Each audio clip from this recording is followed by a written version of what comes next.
माहौल में हब्स मजीद बढ़ गया था, यहाँ तक कि सांस लेने में भी दुश्वारी महसूस हो रही थी। वो पसीने में शराबूर हो चुकी थी। रात का अंधेरा धीरे धीरे अपने पर फैलाता जा रहा था और वो अपने आप को छुड़ाने की नाकाम कोशिश कर रही थी। इस वक्त वो कुर्सी से बंधी हुई थी। उसके हाथ भी सख्ती से कुर्सी से बंधे थे। उसके हाथ इस कदर सख्ती से बंधे थे कि वो खुद को 1 इंच हिला नहीं सकती थी, मगर वो मुसलसल कोशिश किए जा रही थी। यहाँ तक कि रस्सी की सख्ती की वजह से उसकी नाजुक कलाइयाँ छील चुकी थीं और अब उनमें से खून रिस रहा था। क्यों अपनी नाजुक सी जान पर इतना जुल्म कर रही हो? बासित खानजादा अपने हाथ में कॉफ़ी का मग थामे कमरे में दाखिल हुआ और माहिन को मुसलसल खुद को छुड़ाने की नाकाम कोशिश करते देखकर मुस्कुराते हुए उसे मुखातिब किया। माही ने एक नफरत भरी निगाह उस पर डाली। कितनी बार कहूँ मैं तुमसे सिर्फ और सिर्फ नफरत करती हूँ, मेरी बात तुम्हें समझ क्यों नहीं आती? माहिन कुर्सी से बंधी बुरी तरह से गुर्राई थी। उसने नफरत का बरमला इज़हार करने पर बासित खानजादा ने सर नफ़ी में हिलाया। तुम मेरी जिद को हवा देकर अपना ही नुकसान कर रही हो माहिन। बासित के सर लहजे में कहने पर उसके लफ्ज़ों की तपिश को माही ने अपने अंदर उतरते महसूस किया। प्लीज़ मुझे घर जाने दो, मामा बाबा मेरा इंतज़ार कर रहे होंगे। माही ने अपने लहजे को नरम करने की कोशिश करते कहा, मगर उसकी आंखों में बासित खानजादा के लिए नफरत वाज़ेहा देखी जा सकती थी। मैं खुद तुम्हें तुम्हारे घर लेकर चलूँगा लिटिल गर्ल, मगर उससे पहले तुम्हें मेरी बात माननी, यानी उसके बगैर तुम यहाँ से नहीं जा सकती। बासित खानजादा जब कड़वी ब्लैक कॉफ़ी का घूंट भरते हुए कहने लगा। माही ने सांस रोककर सवालिया नज़रों से उसकी तरफ देखा। कौन सी बात? माही ने डरते डरते पूछा। बासित खानजादा को माहिन का लहजा लड़खड़ाता हुआ वाज़ेहा महसूस हुआ था।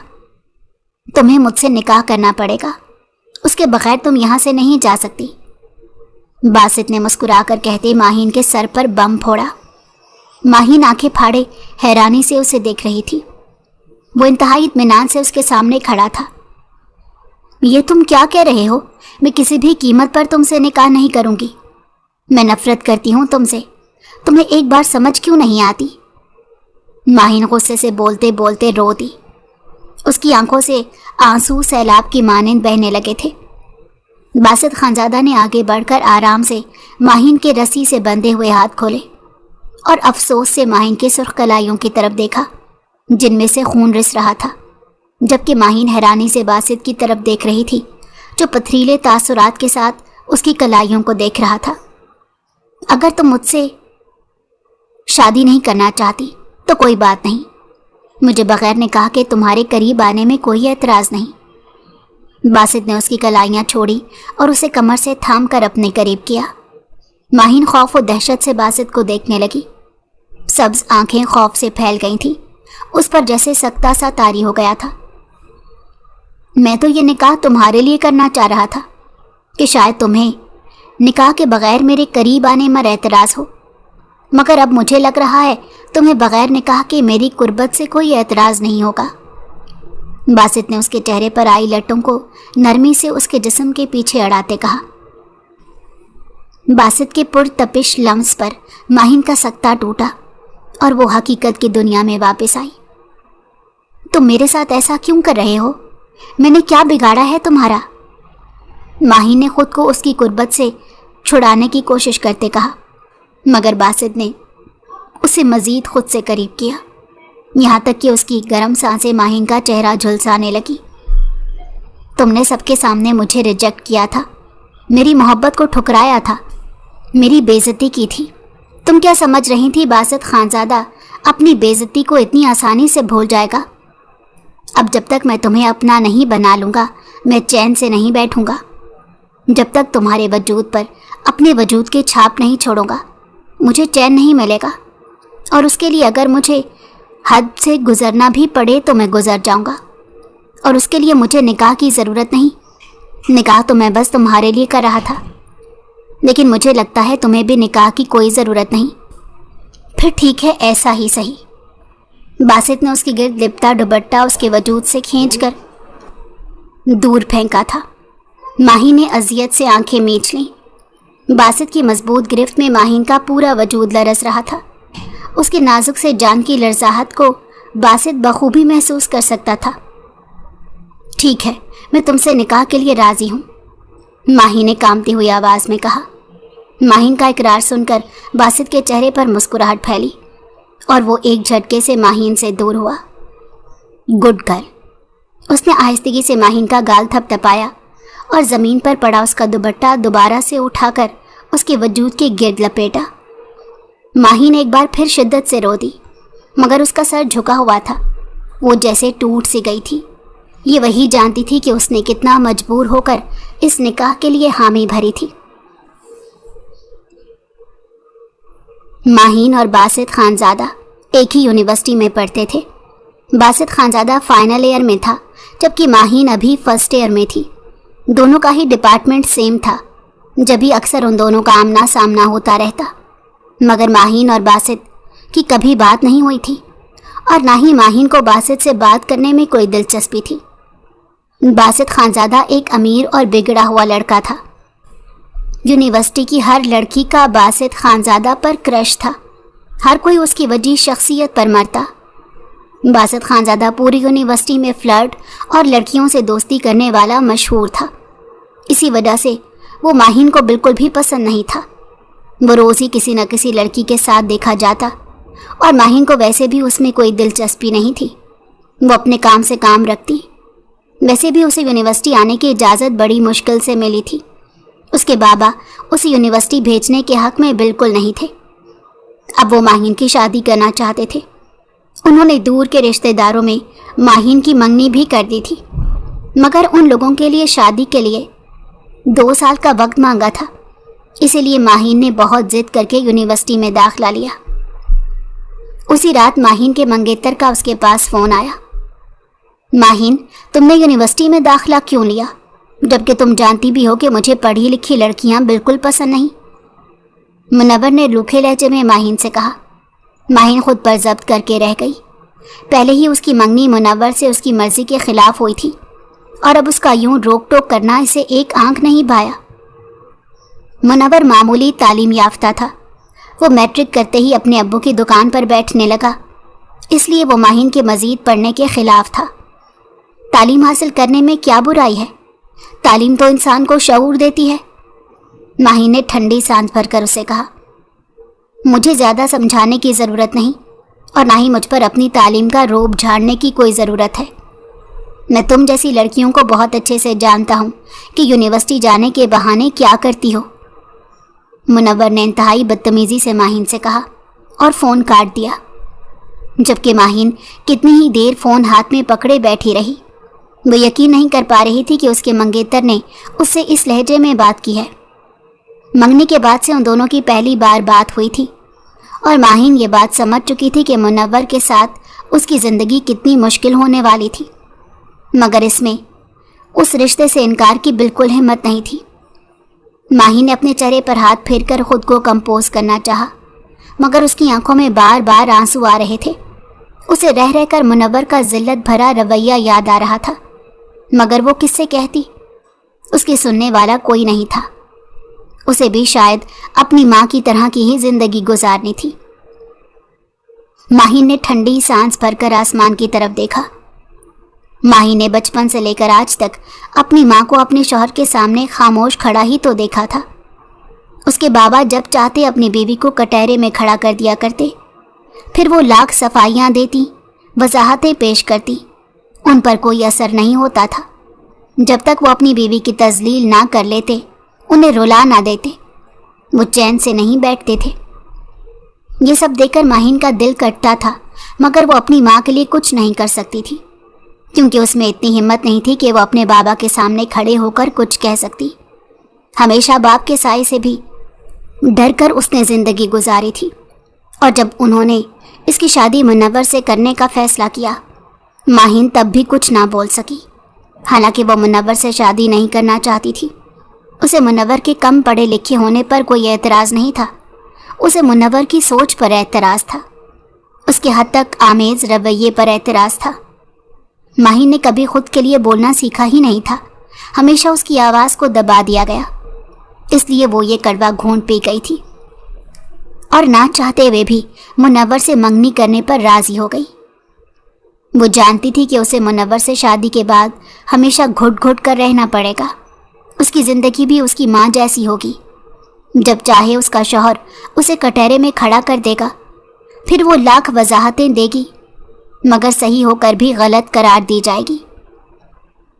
ماہین گھٹوں میں سر چھپائے رو دی تھی۔ اس نے فیصلہ کر لیا تھا کہ آج کے بعد وہ منور کا فون نہیں اٹھائے گی۔ شادی تک تو وہ اس ذہنی اذیت سے بچ سکتی تھی، کیونکہ شادی کے بعد منور سے بچنے کا کوئی آسرا نہیں تھا۔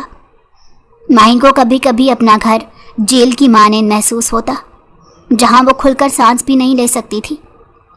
ماہین نے بابا کی گاڑی کی آواز سنی اور فوراً چھت سے نیچے آئی، کیونکہ ماہین کو چھت پر جانے کی بھی اجازت نہیں تھی۔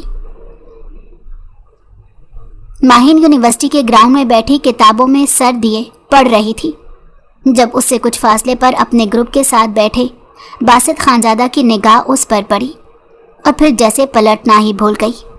اس نے اپنی زندگی میں اتنا مکمل حسن پہلی بار دیکھا تھا۔ ایسا نہیں تھا کہ اس نے کبھی کوئی حسین لڑکی نہیں دیکھی تھی، بلکہ ایک سے ایک حسین لڑکی اس کے گرد منڈلاتی رہتی، مگر اسے ان لڑکیوں کے حسن میں وہ کشش محسوس نہیں ہوتی تھی جس کشش کو وہ تلاش کر رہا تھا۔ اور آج ماہین کو دیکھ کر اسے لگا کہ اس کی تلاش پوری ہو گئی۔ سبز آنکھوں پر پلکوں کی چلمن گری ہوئی تھی، دھوپ کی وجہ سے گال سرخ ہو رہے تھے، جبکہ سر پر دوپٹہ سلیقے سے جمع ہوا تھا۔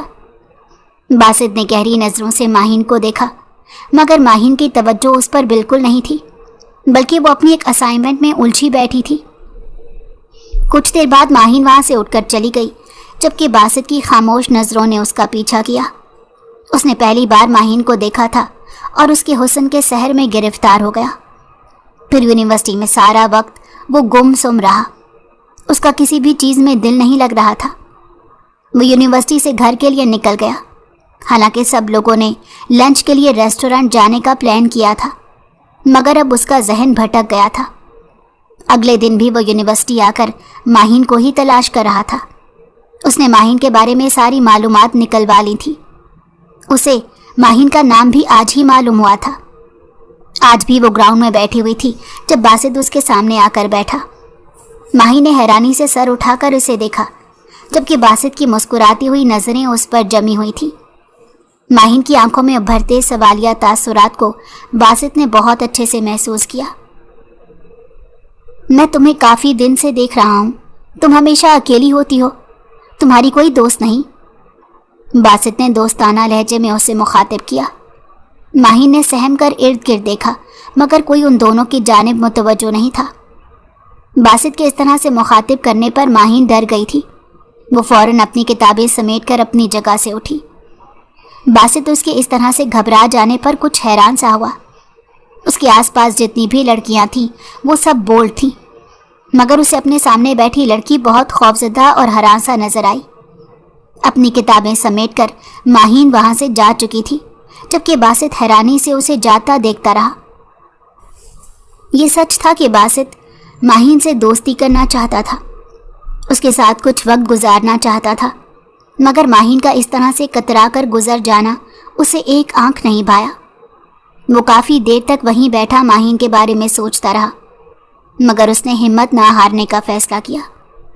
اس روز کے بعد سے وہ اکثر ماہین کا راستہ روکنے لگا، جبکہ اس کے اس طرح سے رویے پر ماہین بری طرح سے گھبرا جاتی اور فوراً وہاں سے نکلنے کی کوشش کرتی، مگر اس روز شاید حد ہو گئی تھی اور ماہین کی برداشت بھی جواب دے گئی تھی۔ ماہین اپنی کلاس سے نکل کر جا رہی تھی جب کوریڈور میں باسط خانزادہ نے ماہین کا راستہ روکا۔ آج باسط کا یونیورسٹی میں آخری دن تھا، اس کی پڑھائی ختم ہو گئی تھی، اسی لیے وہ آج ہی ماہین سے بات کرنا چاہتا تھا، جبکہ ماہین کو اس بات کا بالکل اندازہ نہیں تھا کہ باسط محض اس سے بات کرنا چاہ رہا ہے۔ ماہین میری بات سنو، میں تم سے کچھ کہنا چاہتا ہوں۔ باسط ماہین کا راستہ روک کر کھڑا ہوا۔ ماہین نے سبز آنکھیں اٹھا کر اسے دیکھا۔ باسط نے خود کو ان آنکھوں کی گہرائی میں ڈوبتا ہوا محسوس کیا۔ ماہین نے گھبرا کر ادھر ادھر دیکھا۔ کافی سارے اسٹوڈنٹس ان دونوں کی طرف متوجہ تھے۔ مجھے تم سے کوئی بات نہیں کرنی، प्लीज मेरा रास्ता छोड़ो, माहिन ने दो टोक लहजे में कहा। माहिन का ये रवैया और लहजा सुनकर बासित ने अबरू उचकाकर उसे देखा, जैसे उसे माहिन का ये रवैया बिल्कुल पसंद ना आया हो। बात तो तुम्हें मेरी सुननी पड़ेगी, भले उसके लिए मुझे कितनी ही देर यहाँ खड़ा होना पड़े, बासित ने मुस्कुराकर ढिठाई से कहा। माहिन ने जब्त से उसकी तरफ देखा। यूनिवर्सिटी के गेट पर माहिन के बाबा खड़े उसका इंतजार कर रहे थे। माहिन को डर था अगर उसने बाहर जाने में देर की तो कहीं वो अंदर ही ना आ जाएं, और अगर अंदर आकर ये मंजर देख लेते कि एक लड़का माहिन का रास्ता रोककर खड़ा है तो शायद वो उसी वक्त माहिन को जान से मार देते। माहिन की बासित के बराबर में से गुजरने की कोशिश की, मगर बासित ने उसे रोकने के लिए उसकी कलाई थाम ली। माहिन को अपनी सांसें रुकती महसूस हुई। माहिन ने पलटकर बेयकीनी से बासित की तरफ देखा और फिर अपनी कलाई की तरफ देखा, जो बासित खानजादा की मजबूत गिरफ्त में कैद थी, और फिर अगले ही पल माहिन का हाथ उठा और फजा में चटाख की आवाज़ बुलंद हुई। पूरे कॉरिडोर में यकदम खामोशी छा गई। बासित ने बेइख्तियार ही माहिन का हाथ छोड़ा। माहिन ने नफरत से बासित की तरफ देखा और तेज तेज कदमों से चलती हुई वहां से निकल गई, जबकि बासित वहां सुन सा खड़ा रह गया। उसकी सर्द नजरों ने माहिन का दूर तक पीछा किया और फिर वो किसी भी तरफ देखे बगैर वहां से निकल गया। गुस्से और तैश से उसका बुरा हाल था। पहली बार किसी ने बासित खानजादा पर हाथ उठाने की गलती की थी। वो ये बात कैसे भूल सकता था, और अब ना उस लड़की को वो कभी माफ़ कर सकता था। वो माहिन की इस गलती को उसकी ज़िंदगी की सबसे बड़ी गलती बना देना चाहता था। उसके बाद कई रोज़ तक माहिन को बासित यूनिवर्सिटी में नज़र नहीं आया, और अब वैसे भी उसकी यूनिवर्सिटी ख़त्म हो गई थी। उसका यूनिवर्सिटी में कोई काम नहीं था, इसलिए माहिन ने भी सुकून का सांस लिया, वरना वो बासित पर हाथ उठाकर खुद भी डर गई थी। मगर आज जब वो क्लास लेकर बाहर आई तो उसे बासित बाहर खड़ा दिखाई दिया, जो अपनी जेबों में हाथ डाले बेहद सर्द नज़रों से माहिन को घूर रहा था। माहिन बासित को नज़रअंदाज करके आगे बढ़ गई, मगर वो खामोशी से माहिन के पीछे गया। बासित को अपना पीछा करते देखकर माहिन के कदम मज़ीद तेज़ हो गए, मगर अब वो उसके सामने आ खड़ा हुआ था। वो दोनों यूनिवर्सिटी के वीरान गोशे में खड़े थे। माहिन की आंखों में इस वक्त सिर्फ दहशत थी। क्यों मेरा पीछा कर रहे हो? माहिन ने गुस्से से बासित से कहा, मगर बासित ने अपनी आंखों में गुस्से की चिंगारियां लिए उसे घूरता रहा। माहिन ने उसके बराबर में से गुजर कर जाने की कोशिश की, मगर बासित ने सख्ती से उसका हाथ थामा और उसे कुछ भी कहे बगैर उसे लेकर अपने साथ आगे बढ़ा। माहिन बुरी तरह घबरा गई। मेरा हाथ छोड़ो, मुझे कहाँ लेकर जा रहे हो? मगर बासित जहाँ उसकी आवाज़ सुन ही नहीं रहा था। उन दोनों से कुछ फासले पर बासित की गाड़ी खड़ी थी। बासित ने कार का दरवाज़ा खोलकर माहिन को कार में धकेला और खुद ड्राइविंग सीट पर बैठ गया। माहिन के पैरों से जान निकलने लगी। खौफ से उसकी आवाज़ भी ना निकल सकी। माहिन ने पलटकर कार का दरवाज़ा खोलने की कोशिश की, मगर कार खुदकार तरीके से लॉक हो चुकी थी। यहाँ तक कि कार के शीशे भी चढ़े हुए थे। बासित की कार के काले रंग के शीशे थे, जिसकी वजह से बाहर के लोग कार के अंदर का मंजर नहीं देख सकते थे। बासित ड्राइविंग सीट पर आकर बैठा और तेजी से कार आगे बढ़ा दी। ये सब कुछ इस कदर अचानक हुआ कि माहिन को कुछ भी सोचने, समझने और संभलने का मौका ही ना मिल सका। ये क्या कर रहे हो तुम? मुझे कहाँ लेकर जा रहे हो? माहिन के हलक से घुटी घुटी आवाज़ निकली, मगर बासित माहिन की कोई बात सुन ही कब रहा था। उसकी नज़रें सामने सड़क पर मरकूज थीं, जबकि माहिन की आंखों से आंसू गिरना शुरू हो गए थे। मगर बासित को उस वक्त माहिन की कोई परवाह नहीं थी। मेरे साथ ऐसा मत करो, मुझे मेरे घर जाने दो। माहिन ने रोते हुए बासित के सामने हाथ जोड़े, मगर अब भी बासित ने उसे मुकम्मल तौर पर नज़रअंदाज किया। माहिन ने अपना सर थाम लिया। उसकी आंखों के सामने अंधेरा फैलता जा रहा था और फिर खौफ और दहशत से वो बेहोश हो गई। उसके बेहोश होने के बाद बासित ने गहरी नज़रों से माहिन की तरफ देखा और फिर गाड़ी की रफ्तार मज़ीद बढ़ा दी। माहिन को होश आया तो उसने खुद को कुर्सी पर बैठे पाया और साथ ही उसके हाथ रस्सी से बंधे हुए थे। इस वक्त माहिन सोफे पर गुमसुम बैठी थी। कुछ ही देर पहले उसका निकाह बासित खानजादा से हुआ था। बासित ने उससे निकाह करके अपनी जिद पूरी कर ली थी, मगर शायद अभी बासित की जिद पूरी हुई थी और ना ही उसका गुस्सा कम हुआ था। मौलवी साहब और गवाहों को रुखसत करके बासित कमरे में आया। माहिन सख्ते की कैफियत में बैठी थी। रो रो कर उसकी आंखें सूज चुकी थीं। आंसू पलकों की बाड़ पर थमे हुए थे, गाल सुर्ख हो रहे थे। उसकी हालत काबिले रहम थी, मगर शायद बासित खानजादा ने किसी पर रहम करना सीखा ही नहीं था। तुम अपनी जिद पूरी कर चुके हो, मुझसे निकाह कर चुके हो, अब मुझे घर जाने दो। माही ने बासित की तरफ देखे बगैर टूटे लहजे में कहा। उसे सिर्फ इस वक्त अपनी माँ की फिक्र थी। उसकी गैर मौजूदगी ने जाने घर में कौन सी जंग छेड़ दी होगी। सोच सोच कर उसका दिल बैठा जा रहा था। बासित माहिन के सामने आकर खड़ा हुआ और उसका बाजू पकड़कर एक झटके से उठाकर अपने सामने खड़ा किया। माहिन किसी कटी हुई पतंग की तरह उसकी बाहों में आ गिरी। अभी मेरी जिद पूरी नहीं हुई, बासित ने माहिन की आंखों में झांकते हुए खुमार भरे लहजे में कहा, और साथ ही उसका दुपट्टा एक बार फिर उसके वजूद से जुदा किया। वो बुरी तरह से काम कर रह गई, मगर बासित के सर पर इस वक्त सिर्फ इंतकाम सवार था। वो हर सूरत माहिन को अपने सामने घुटने टेकने पर मजबूर कर देना चाहता था। मुझ पर यह जुल्म मत करो, माहिन ने तड़प कर बासित के सामने हाथ जोड़े। मगर बासित खानजादा इस वक्त दौलत और ताकत के नशे में चूर था। उस पर माहिन की फरियादों का कोई असर ना हुआ और ना ही उसके आंसुओं का कोई असर हो सका। वो माहिन के वजूद को अपने कदमों तले बुरी तरह से रौंदता चला गया, मगर उसे इस नाजुक सी लड़की पर कोई तरस नहीं आया। माहिन बेड पर बैठी खाली खाली नजरों से सामने दीवार को देख रही थी जब बासित खानजादा उसके लिए ट्रे में नाश्ता रखे कमरे में आया। कुछ खा लो, फिर मैं तुम्हें तुम्हारे घर छोड़ देता हूँ। वैसे भी तुमने कल सुबह से कुछ नहीं खाया। बासित ने माहिन के चेहरे को देखकर नरम लहजे में कहा। कल से रो रो कर माहिन की आंखें और चेहरा बुरी तरह सूज गया था। मुझे घर जाना है, माहिन ने सुर्ख नजरों से बासित की तरफ देखते कहा और बेड से उठ खड़ी हुई। मैंने कहा है ना, मैं लेकर चल रहा हूं तुम्हें, पहले नाश्ता कर लो।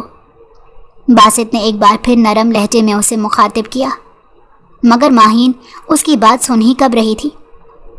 मुझे अभी घर जाना है, अगर मैं घर नहीं गई तो बाबा मुझे मार डालेंगे। तुम्हें समझ क्यों नहीं आ रहा? माहिन ने बेबसी से चिल्लाई।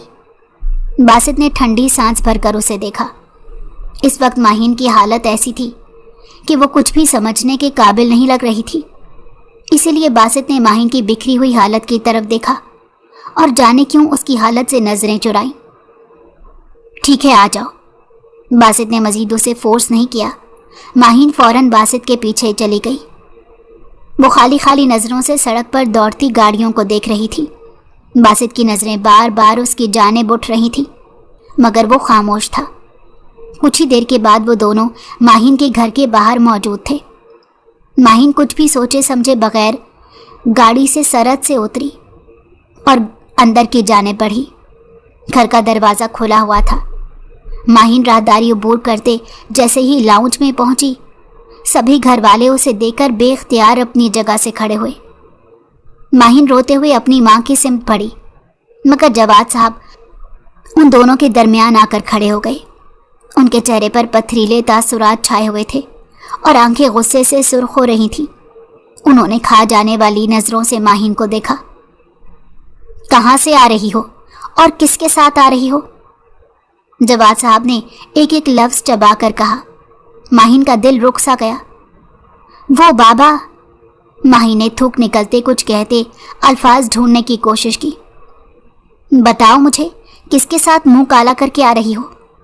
जवाद साहब का जोरदार थप्पड़ माहिन के मुंह पर पड़ा। माहिन के मुंह से चीख बरामद हुई और वो तेवराकर फर्श पर गिरी। पास रखे शीशे की मेज का कोना उसके माथे पर लगा था। उसके माथे पर से तेजी से खून बहने लगा। बासित अब तक बाहर ही मौजूद था। वो माहिन की चीख की आवाज़ सुनकर तेजी से बाहर निकला और घर में दाखिल हुआ।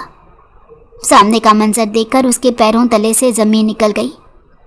ماہین فرش پر گری ہوئی تھی اور خون اس کے ماتھے سے نکل کر زمین پر گر رہا تھا۔ بدذات، بتا مجھے کل کہاں تھی؟ گھر کیوں نہیں آئی؟ کس کے ساتھ منہ کالا کر کے آئی تھی؟ جواد صاحب ایک بار پھر سے آگے بڑھے اور ماہین کو اس کے بالوں سے دبوچ کر زمین سے اٹھایا اور اس کا سر پوری قوت سے دیوار پر مارا۔ باسط کو لگا وہ اپنی جگہ سے ہل نہیں سکے گا۔ وہ فوراً ہی تڑپ کر آگے بڑھا اور ماہین کو جواد صاحب کے شکنجے سے چھڑایا۔ یہ کیا کر رہے ہیں آپ؟ جان سے مار دیں گے کیا اسے؟ باسط ماہین کو اپنے بازوؤں میں بھرتا حلق کے بل چلایا۔ کون ہو تم اور میرے گھر کے معاملے میں کیوں بول رہے ہو؟ جواد صاحب ٹھٹک کر اپنی جگہ پر رکے تھے۔ میں ماہین کا شوہر ہوں اور کل ہی ہمارا نکاح ہوا ہے، باسط نے ایک ایک لفظ پر زور دیتے کہا، اور اب اگر آپ نے ماہین کو ہاتھ لگایا تو مجھ سے برا کوئی نہیں ہوگا۔ باسط نے انگلی اٹھا کر انہیں وارن کیا تھا۔ جواد صاحب نے باسط کو اس کے گریبان سے پکڑ کر پیچھے دھکیلا اور ماہین کے چہرے پر ایک بار پھر تھپڑ مارا۔ ماہین فرش پر گر سی گئی تھی۔ جانے کیوں وہ مزاحمت نہیں کر رہی تھی۔ باسط نے حیرانی سے ماہین کو دیکھا۔ نکلو یہاں سے، آئندہ تم مجھے اس گھر کے آس پاس بھی دکھائی دیے تو میں تمہاری جان لے لوں گا۔ جواد صاحب نے باسط کو دھکے دے کر گھر سے باہر نکالا اور دروازہ بند کر دیا۔ باسط نے دروازہ کھٹکھٹایا تھا مگر اندر سے ماہین کے چیخنے کی آوازیں آ رہی تھی۔ جواد صاحب بیلٹ سے بری طرح ماہین کو مار رہے تھے۔ باسط کو اپنی روح پر زخم لگتے محسوس ہو رہے تھے۔ وہ اس قدر شدت سے ماہین کو مار رہے تھے کہ اس کے جسم پر بیلٹ لگنے کی آواز باسط کو بخوبی سنائی دے رہی تھی۔ باسط ان کے گھر کے لان میں ایک سن سا کھڑا تھا۔ اسے سمجھ ہی نہیں آ رہا تھا کہ وہ کیا کرے۔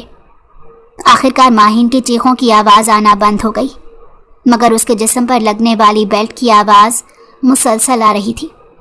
یہ آواز باسط کے سر پر کسی ہتھوڑے کی مانند لگ رہی تھی۔ وہ بری طرح تڑپ اٹھا تھا۔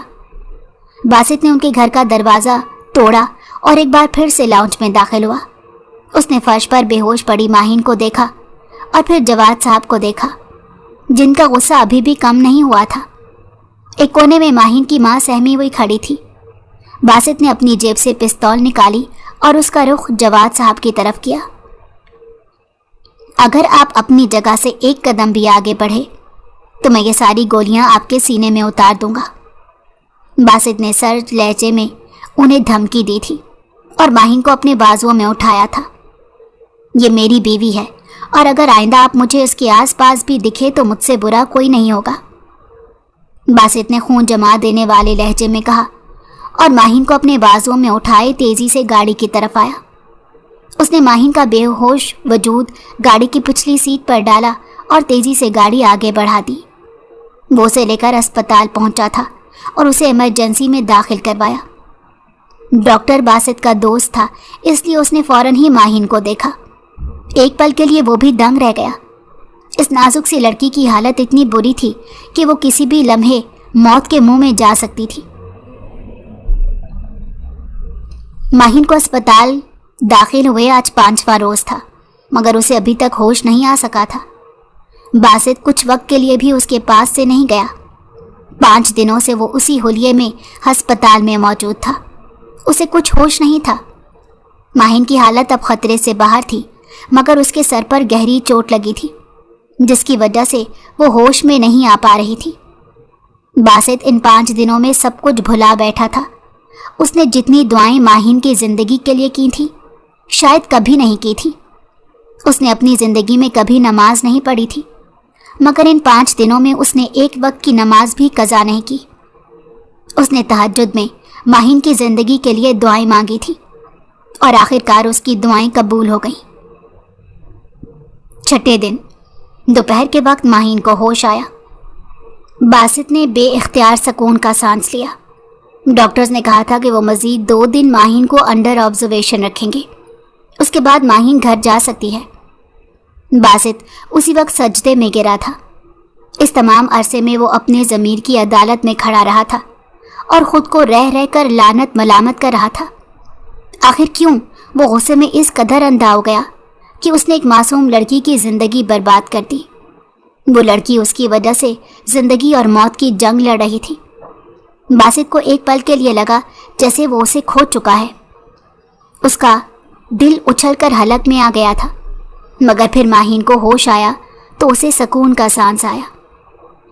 माहीन होश में आ गई थी मगर बिल्कुल खामोश थी। लफ्ज जैसे उसके होंठों से रूठ गए थे। बासित उसे घर लेकर आ गया मगर वो इस तरह से खामोश थी जैसे कभी बोली ही ना हो। बासित ने एहतियात से उसे बेड पर लेटाया। उसके जख्मों की मरहम पट्टी डॉक्टर ने घर में ही करने को कह दिया था। बासित ने मुलाजमा को सूप बनाने को कहा और खुद कमरे में आ गया। माहीन बेड पर लेटी हुई थी मगर उसकी नज़रें छत पर टिकी थी। जाने वो क्या तलाश कर रही थी। बासित उसके सामने बेड पर बैठा। माही ने अजनबी नज़रों से बासित की तरफ देखा। क्यों बचाया? मरने दिया होता मुझे, तुम सबकी जान मुझसे छूट जाती। माही ने लड़खड़ाती आवाज़ में बासित से कहा। माहीन की आवाज़ सुनकर बासित तड़प गया था। माहीन के चेहरे पर अब तक नील के निशानात मौजूद थे। उसके होंठ का किनारा फट गया था और सर पर पट्टी बंधी हुई थी। सुर्खो सफ़ेद चेहरे का रंग जर्द पड़ा हुआ था, यूं जैसे उसके जिस्म से सारा खून निचोड़ लिया गया हो। माहीन, अभी ये वक्त इन बातों का नहीं है। डॉक्टर ने तुम्हें आराम करने को कहा है, बासित ने नरम लहजे में उससे कहा था, मगर माहीन उसकी बात सुन ही कब रही थी। तुमने मुझसे निकाह किया और शौहर बनकर मेरे जज्बात, मेरे एहसासात, मेरे जिस्म को अपने पैरों तले रौंद दिया। तुमने मुझे जीती जागती लाश बना दिया और मेरे बाप ने मेरे साथ क्या किया? मुझे जान से ही मार दिया। तुमने मेरी रूह पर जख्म दिए तो मेरे बाप ने मेरी रूह पर जख्म दिए। माही ने थके हुए लहजे में कहा था। बासित का सर शर्मिंदगी के मारे झुका। तुम मेरे जिस्म से कपड़े हटाओ और मुझे बताओ कि तुम्हारा दिया गया जख्म कौन सा है और मेरे बाप का दिया गया जख्म कौन सा है। माही ने बासित की तरफ देखकर अजियत से कहा। बासित की आंखों से आंसू टूट कर गिरा। इन 6 दिनों में वो लड़की उसे इतनी अजीज हो गई थी कि उसके जख्मों का ही सोचकर उसकी रूह निकलने लगी। माहीन, प्लीज चुप हो जाओ। बासित ने तड़प कर माहीन के पैर थामे थे, मगर माहीन अजनबी नज़रों से उसे देखती रही। तुम्हें सुनने में तकलीफ हो रही है, मगर ये सब कुछ मेरे जिस्म पर गुजरा है, तो सोचो मुझे कितनी तकलीफ हो रही होगी। माहीन ने अजियत से मुस्कुराते हुए कहा। माहीन, मैं तुम्हारे सामने हाथ जोड़ता हूँ, खुदा के लिए मुझे माफ़ कर दो। बासित ने रोते हुए माहीन के सामने हाथ जोड़ दिए। इस वक्त यहाँ से चले जाओ, वरना शायद मैं खुद को जान से मार लूँ, माही ने सर्द लहजे में कहा था। बासित बेइख्तियार अपनी जगह से खड़ा हुआ और अपना चेहरा साफ करता कमरे से निकल गया। वो माहीन को मजीद इस अजियत में नहीं देख सकता था। बासित को लग रहा था उसका दिल किसी लम्हे बंद हो जाएगा। माहीन बहुत हद तक संभल चुकी थी। उसके जख्म भी धीरे धीरे भरते जा रहे थे। उसका माथे पर लगा जख्म भी अब भर गया था और चेहरे से सूजन भी उतर चुकी थी, मगर बासित माहीन के सामने नहीं आता था। वो जानता था अगर वो माहीन के सामने आया तो उसके जख्म फिर से हरे हो जाएंगे। माहीन भी खामोशी से रह रही थी। उस रोज़ बासित रात गए घर वापस आया। वो ऑफिस में ही अपना ज़्यादातर वक्त गुजार दिया करता। हालांकि ऑफिस से सारे मुलाजिम चले जाया करते थे, मगर वो फिर भी ऑफिस में ही बैठा रहता था, यहाँ तक कि रात के 12-1 बज जाया करते। उसके बाद ही वो ऑफिस से निकलता था। वो ऑफिस से निकलने से पहले मुलाजमा से फ़ोन करके इस बात का इत्मीनान कर लिया करता था कि माहीन सो चुकी है, और सुबह भी वो उसके उठने से पहले ही घर से निकल जाता। यूं उन दोनों का सामना नहीं होता था। वो नहीं चाहता था कि उसकी ज़ात से माहीन को कोई भी तकलीफ़ पहुँचे, इसलिए उसने खुद को माहीन की नज़रों के सामने से गायब कर लिया था। अभी भी वो बेहद थका हुआ घर में दाखिल हुआ। भूख से उसके पेट में शदीद दर्द हो रहा था। वो सुबह घर से सिर्फ चाय पीकर निकला था। उसने दोपहर का खाना भी नहीं खाया था और अब रात होने को आई थी। वो किचन में दाखिल हुआ तो माहीन को अपने सामने देखकर ठुठक गया। मुलाजमा ने तो उसे बताया था कि माहीन अपने कमरे में सोने के लिए जा चुकी है। मुलाजमा को मैंने ही मना किया था कि वो मेरे जागने के बारे में तुम्हें ना बताए। माहीन ने ओवन में खाना गर्म करने के लिए रखते कहा था, जबकि बासित साकित सा खड़ा उसे ही देख रहा था। बैठ जाओ, मैं खाना निकाल रही हूँ। माहीन ने फ्रिज से पानी की बोतल निकालकर टेबल पर रखते हुए कहा। बासित की भूख पल भर में उड़ी थी। मुझे भूख नहीं है, मैं सोने जा रहा हूँ, बासित ने बमुश्किल कहा था। मैं जानती हूँ तुमने सुबह से कुछ नहीं खाया। बैठ जाओ, मेरी वजह से खुद को इतनी सज़ा मत दो। माना मैं तुमसे नफरत करती हूँ, मगर ये तुम्हारा घर है, माहीन ने अजियत से मुस्कुराते हुए कहा था। बासित मशकूक नज़रों से उसे ही देख रहा था। उसे माहीन का लहजा और रवैया यकसर बदला हुआ सा लगा। बासित कुर्सी खींचकर बैठ गया, मगर उसकी नज़रें माहीन पर ही टिकी हुई थी। माहीन ने खाने की डिश उसके सामने रखी और फिर खुद ही उसकी प्लेट में चावल निकाल दिए और उसके सामने आकर बैठ गई, मगर बासित उसे ही देखता रहा। कब तक हम लोग ऐसे ही जिंदगी गुजारेंगे? माहीन ने बासित की आंखों में झांका। बासित को लगा शायद माहीन ने उसे माफ कर दिया है, मगर उसके अगले जुमले ने इसके पैरों तले से जमीन खींच ली। मैं अब यहाँ से जाना चाहती हूँ। तुम्हारा मुझ पर एहसान है कि तुमने मुझे अपने घर में रहने की जगह दी, मगर मैं कब तक तुम्हारे घर में रह सकती हूँ? वैसे भी तुमने मुझसे निकाह सिर्फ इसीलिए किया था ताकि तुम मेरी अना को तोड़ सको, मेरे गरूर को रौंद सको, और वो तुम कर चुके हो। इसलिए अब मेरा तुम्हारी ज़िंदगी में कोई काम नहीं। बस मुझ पर एक और एहसान कर दो, किसी यतीम खाने में मेरी रिहाइश का बंदोबस्त कर दो, क्योंकि लौट कर मैं अपने घर तो नहीं जा सकती। इस बार बाबा वाकई जान से मार देंगे, तो मुझे कहीं तो रहना है ना। माहीन ने पानी ग्लास में उंडेलते हुए रिसान से कहा था, जबकि बासित ने जब्त से गहरा सांस भरा। माहीन, तुम मुझे माफ़ नहीं कर सकती? बासित ने अपने हाथों की मुट्ठियां भींचते सर झुकाए पूछा। क्या मेरे बाबा मुझे माफ़ कर सकते हैं? माहीन ने बासित की तरफ देखते सवाल किया। बासित के पास इस सवाल का कोई जवाब नहीं था। जब मेरे बाबा मुझे माफ़ नहीं कर सकते तो मैं तुम्हें कैसे माफ़ कर दूं? माहीन ने मुस्कुराते हुए कहा, मगर उसके लहजे में छुपी अजियत साफ महसूस हो रही थी। तुम मेरी बीवी हो और ये तुम्हारा घर है। बासित ने बेबसी से अपने हाथ मसले। उसकी भूख भी ख़त्म हो गई थी। मैं वो बीवी हूँ जिससे तुमने निकाह बस इसलिए किया था ताकि तुम उसको नोट सको और अपने ज़मीर के सामने शर्मिंदा भी ना हो। माहीन ने बासित को आईना दिखाया और उस आईने में बासित को अपनी शक्ल बेहद करीह नजर आई। ठीक है, मैं मानता हूँ मेरी गलती है, मगर मैं इस रिश्ते को कबूल कर चुका हूँ। तुम मेरी बीवी हो, तुम यहाँ से कहीं नहीं जा सकती। बासित कुर्सी धकेल कर अपनी जगह से खड़ा हुआ। उस सख्त लहजे में बोला था, लेकिन मैं इस रिश्ते को नहीं मानती। बदले में माहीन भी खड़ी हो गई और उससे कहीं ज्यादा बुलंद आवाज में अपनी बात कही। तैश से बासित की आंखें सुर्ख हो गईं। वो जारहाना अंदाज में माहीन की तरफ बढ़ा। क्या तुम्हें अब भी इस बात का अंदाजा नहीं हुआ कि ये दुनिया कितनी जालिम है?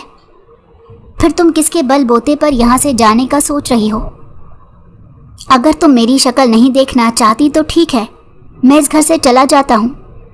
आज के बाद मैं तुम्हें अपनी शक्ल नहीं दिखाऊंगा।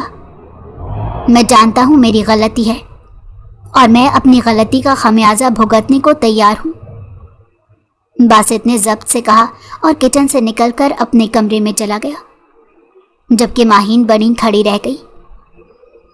उसने कुछ देर बाद बासित के कमरे से बाहर आने की आवाज़ सुनी थी। बासित एक बैग में अपने चंद कपड़े और ज़रूरत का सामान रखे बाहर आया था। तुम इस घर में सुकून से रह सकती हो, मैं तुम्हें इस दुनिया के रहमो करम पर नहीं छोड़ सकता।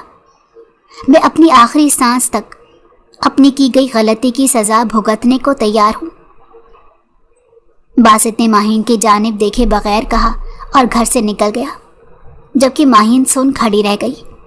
उसने कभी नहीं सोचा था कि बासित उसके लिए اپنا گھر بھی چھوڑ سکتا ہے۔ باسط کو گھر سے گئے 2 ہفتے ہونے والے تھے۔ ان 2 ہفتوں میں ماہین ایک رات بھی سکون کی نیند نہیں سوئی تھی۔ ہر لمحہ اسے باسط کا ہی خیال رہتا تھا کہ جانے وہ کس حال میں ہوگا، مگر باسط نے اسے کوئی فون نہیں کیا۔ گھر کی ملازمہ کے پاس باسط کا روز فون آتا تھا۔ وہ ضرورت کی ساری چیزیں ڈرائیور کے ہاتھ بھجوا دیا کرتا، مگر خود گھر نہیں آتا تھا۔ اس روز ماہین بھاری ہوتے دل کے ساتھ لاؤنج میں بیٹھی تھی جب ملازمہ نے کسی کی آنے کی اطلاع دی۔ ماہین نے ان لوگوں کو لاؤنج میں لانے کو کہا، مگر جب وہ لوگ ماہین کے سامنے آئے تو ماہین بے اختیار اپنی جگہ سے اٹھی اور 2 قدم پیچھے ہٹی۔ ماہین کے سامنے اس کے ماما اور بابا کھڑے تھے۔ ماہین نے خوف سے اپنے بابا کی طرف دیکھا اور پھر ماہین کی ماں نے آگے بڑھ کر اسے اپنے سینے سے لگا لیا۔ اتنے وقت بعد ماں کا پرشفقت لمس پا کر ماہین بری طرح سے تڑپ گئی اور ان کے سینے سے لگ کر پھوٹ پھوٹ کر رونے لگی، جبکہ جواد صاحب بھی اپنی آنکھوں میں آنسو بھرے کھڑے تھے۔ ماہین نے ڈرتے ڈرتے ان کے جانب دیکھا، مگر انہوں نے اپنی جگہ سے آگے بڑھ کر ماہین کو اپنے سینے سے لگایا۔ مجھے معاف کر دو بیٹا، میں اس وقت غصے میں اندھا ہو گیا تھا۔ جواد صاحب ماہین کے سامنے ہاتھ جوڑے رو دیے تھے۔ ماہین نے ان کے بندھے ہوئے ہاتھ اپنے ہاتھوں میں تھامے۔ وہ کیسے اپنے باپ کا جھکا ہوا سر دیکھ سکتی تھی؟ باسط کہاں ہے؟ جواد صاحب نے سوال کیا تھا۔ ماہین نے بے اختیار اپنی نظریں چرائیں۔ وہ یہاں نہیں رہتا، وہ گھر چھوڑ کر چلا گیا ہے۔ ماہین نے سر جھکائے ہوئے کہا۔ تم جانتی ہو ماہین، تم اسپتال 6 دن رہی ہو، مگر ان 6 دنوں میں باسط ایک بار بھی گھر نہیں گیا۔ وہ تمہارے سرانے بیٹھا رہا۔ میں کئی بار تم سے ملنے اسپتال آئی تھی اور ہر بار میں نے اسے ہولیے میں باسط کو تمہارے پاس بیٹھے دیکھا، اور اس وقت اسے تمہارے سوا کچھ نہیں چاہیے تھا۔ جب تم اسپتال سے گھر آ گئی اس کے بعد بھی وہ کئی بار ہمارے گھر آیا۔ تمہارے بابا نے کئی بار اسے مار کر اور کئی بار اسے بے عزت کر کے گھر سے نکالا، مگر اس کی ایک ہی رٹ تھی کہ ہم لوگ تمہیں معاف کر دیں، اس سب میں تمہاری کوئی غلطی نہیں۔ آخرکار تمہارے بابا اس کی بات سننے پر راضی ہو گئے تو وہ ان کے پاؤں پکڑ کر رو دیا۔ وہ بھی انسان ہے، غلطی ہو جاتی ہے، اس لیے آج تمہارے بابا خود مجھے لے کر تم سے ملوانے آئے ہیں۔ ہم مانتے ہیں باسط نے غلطی کی، مگر اس کی غلطی کی اتنی بڑی سزا اسے مت دو۔ وہ اپنی غلطی پر نادم ہے۔ ماہین کی ماں نے اسے سمجھایا تھا۔ کچھ دیر بیٹھ کر وہ لوگ چلے گئے تھے اور ماہین کو تاکید کر کے گئے تھے کہ وہ باسط کے ساتھ ان کے گھر پر آئے۔ ماہین نے ڈرائیور کو بلایا تھا۔ مجھے باسط کے پاس لے چلو، ماہین نے ڈرائیور سے کہا تھا اور ڈرائیور نے اس بات میں سر ہلا دیا۔ کچھ دیر بعد ماہین باسط کے آفس کے باہر موجود تھی۔ ماہین لفٹ کے ذریعے 10ویں منزل تک گئی۔ آفس میں سناٹا چھایا تھا۔ ڈرائیور نے ماہین کو باسط کے روم کا بتایا۔ وہ دروازہ کھول کر اندر داخل ہوئی تو باسط اپنے آفس میں ایک جانب رکھے گئے صوفے پر آڑا ترچھا لیٹا ہوا تھا۔ وہ شاید سو رہا تھا۔ سامنے ہی بازار سے منگوایا گیا کھانا پڑا تھا جسے باسط نے ہاتھ تک نہیں لگایا تھا۔ ماہین آہستہ سے چلتی ہوئی اس کے پاس گئی۔